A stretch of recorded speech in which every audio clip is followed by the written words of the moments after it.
ಕೃಷ್ಣರಾಜೇಂದ್ರ ಒಡೆಯರ್ ಅವರ ಕಾಲದಲ್ಲಿ ನಿರ್ಮಿತವಾಗಿ ಸುಂದರವಾದ ರಸ್ತೆಗಳು, ಸುಂದರವಾದಂಥ ಪಾರ್ಕ್ಗಳು, ಸುಂದರವಾದಂಥ ಎಲ್ಲ ಒಂದು ಊರಾಗಿದೆ. ಸುಂದರ ನಗರ ಮೈಸೂರು, ಸಾಂಸ್ಕೃತಿಕ ನಗರ ಮೈಸೂರು. ಎಲ್ಲರೂ ಕೂಡ ಮೈಸೂರನ್ನು ಬಯಸ್ತಾರೆ ಸುಂದರ ನಗರ ಅಂಥೇಳಿ. ಆದರೆ ಈಗ ಬೆಳೀತಾ ಇರ್ತಕ್ಕಂಥ, ವಿಸ್ತಾರಗೊಳ್ತಾ ಇರ್ತಕ್ಕಂಥ ನಗರ ಪ್ರದೇಶದಲ್ಲಿ ಯಾವುದೇ ಸೌಲಭ್ಯಗಳಿಲ್ಲದೆ ವಂಚಿತರಾಗಿ, ರಸ್ತೆ ಇಲ್ಲ, UGD ಇಲ್ಲ, ಲೈಟ್ ಇಲ್ಲ ಅಂತಕ್ಕಂಥ ಪರಿಸ್ಥಿತಿ ಹೆಚ್ಚು ನಿರ್ಮಾಣ ಆಗಿದೆ. ಕಾರಣ ಏನಪ್ಪ ಅಂತೇಳಿದ್ರೆ, ನಗರ ಪಾಲಿಕೆಗೆ ಸೇರಿಲ್ಲ.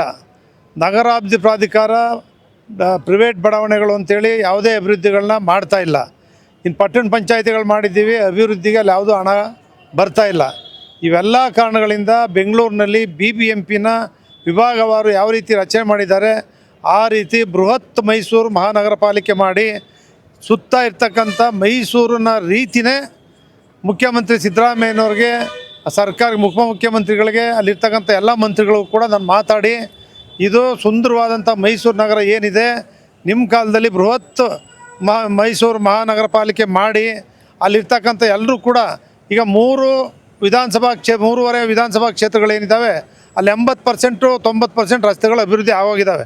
ಬರ್ತಕ್ಕಂಥ ಹಣ ಅಲ್ಲಿ ಸುತ್ತ ಇರ್ತಕ್ಕಂಥ ಬಡಾವಣೆಗಳಿಗೆ, ಅಲ್ಲಿ ಲೇಔಟ್ಗಳಿಗೆ ನಿರ್ಮಾಣ ಮಾಡಿ ಈ ಬೃಹತ್ ಮೈಸೂರು ನಗರ ಸುಂದರವಾದಂಥ ನಗರ ಆಗಬೇಕು ಅಂತ ಹೇಳಿದ್ರೆ ನೀವು ಬೃಹತ್ ಮೈಸೂರು ಮಹಾನಗರ ಪಾಲಿಕೆ ಮಾಡಿ ಅಂತೇಳಿ ಅವ್ರಿಗೆ ಭಾಷಣದಲ್ಲೂ ಹೇಳಿದ್ದೀನಿ, ಅವ್ರಿಗೆ ಮನವಿ ಪತ್ರನೂ ಕೂಡ ಕೊಟ್ಟಿದ್ದೀನಿ.